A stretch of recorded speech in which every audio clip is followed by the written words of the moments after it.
It's a beautiful day in this neighborhood, a beautiful day for our neighbor. Would you be mine? Could you be mine? It's a neighborly day in this beauty woods, a neighborly day for our beauty. Would you be mine? Could you be mine? I have always wanted to have a neighbor just like you. I've always wanted to live in this neighborhood with you, so let's make the most of this beautiful day. Since we're together, we might as well say, would you be mine? Could you be mine? Won't you be my neighbor? Won't you please? Won't you please? Please won't you be my neighbor? Hello, television neighbors. Glad we're television neighbors and television friends together today. See what I brought to show you? Now that's what I call Christmas.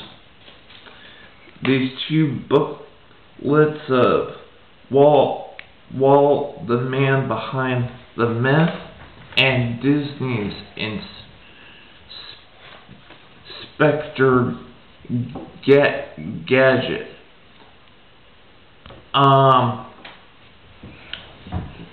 Now,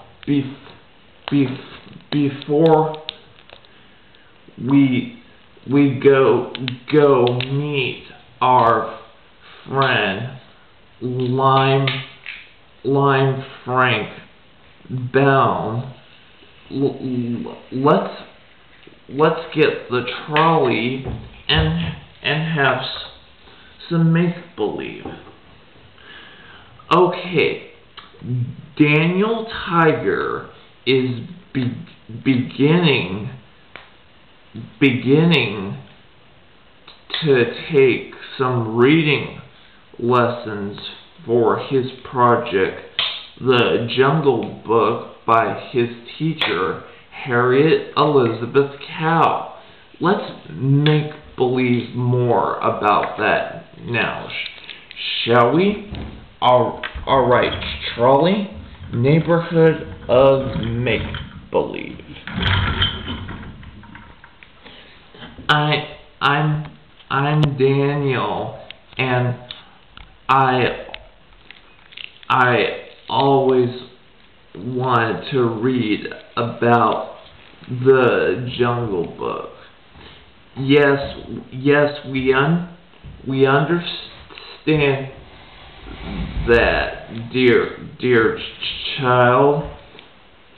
Oh, and look who it is. It's Mr.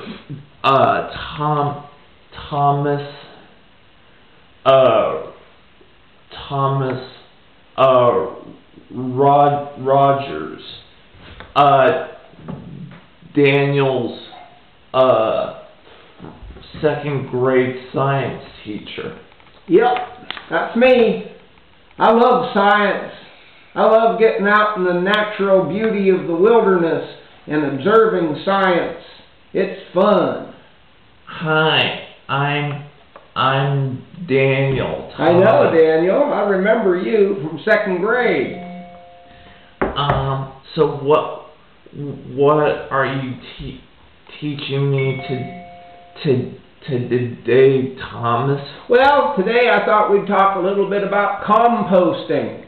You know, this time of year when the leaves are starting to fall off the trees, you know, you get out there and you rake them up and sweep them up and you put them all into a big old compost heap and throw a little bit of water on them, a little bit of dirt on them, turn them over a few times, and I'll tell you what, come springtime you'll have some of the best topsoil you ever laid your hands on.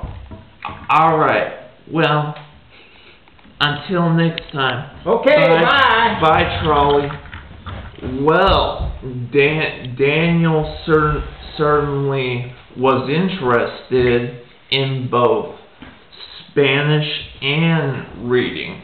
We'll make believe more more about that make-believe place the next time.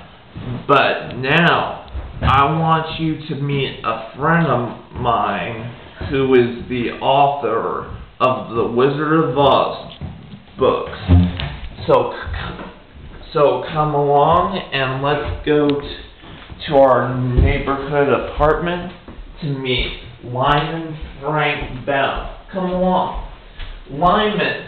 Victor! It's so good to see you after all these years. How are you? I'm good, thanks. I would like you to meet my television friend. This is Mr. Lyman Frank Bell. Hello there, television friend. Pleased to meet you. Now Lyman. Yes, Victor. I heard, as a boy, you used to write these books, The Wizard of Oz, when you were only 6 years old. Could you tell me a little bit of some of the ideas in which you want to make these children's books? Oh, I'd be happy to, Victor. Well, as best as I can recall, and my memory goes back to about the time I was 6, but I might have actually started the project at an earlier age. It's just my memory doesn't go back any further than when I was 6 years old. But I remember when I was 6 years old, I had a little dolly that was a Raggedy Ann. And, you know, most boys aren't supposed to have a Raggedy Ann doll, but, you know, I did, and I loved that doll. And I also had a little stuffed lion doll. And, you know, we used to run around together, and it was all sorts of fun. And, you know, one day, I went out, and I saw my dad. He was oiling a lawnmower, and he was using his little oil can, and I got to thinking, that'd make a pretty cool toy. And so I took his oil can, and I took a watering bucket, and I put them together with some C-clamps, and I made myself a little Tin-Man robot. And I thought that was really cool, too. And I wanted to play in the garage, but my dad said, nope, you'll get oil all over the place. You go out and play in the field. So I went out into the field, right next to the scarecrow, and there was a scarecrow, and me, and my lion, and my Tin Man, and Raggedy Ann, and I thought, this could make a really cool book. And that's when I started writing my book. And this book later became a movie from MGM Pictures. Boy, it sure did. That lion was perfect for my Frady Cat lion. And both Louis B. Mayer and Walt Disney took on the movie project. They did. Would you tell me a little bit before I have to get back to my place how Walt Disney and Louis B. Mayer came up with a brilliant idea to make the books into a movie from MGM Pictures? Well, without being too much of a braggart, I mean, my book offered some great material. So Louis and Walt, they didn't have to hardly change a thing. In fact, if you look at the book and you look at the script for the movie, it's almost verbatim. They just took my idea and they made it come to life on the big screen. Well, I've got to go back to my place.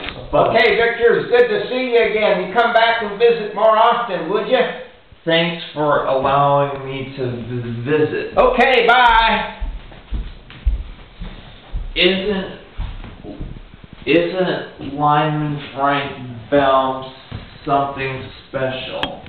You know, it gives me a good feeling to be able to talk with other people that you love, and I hope you'll remember this lesson, no matter how old you are or how young you are.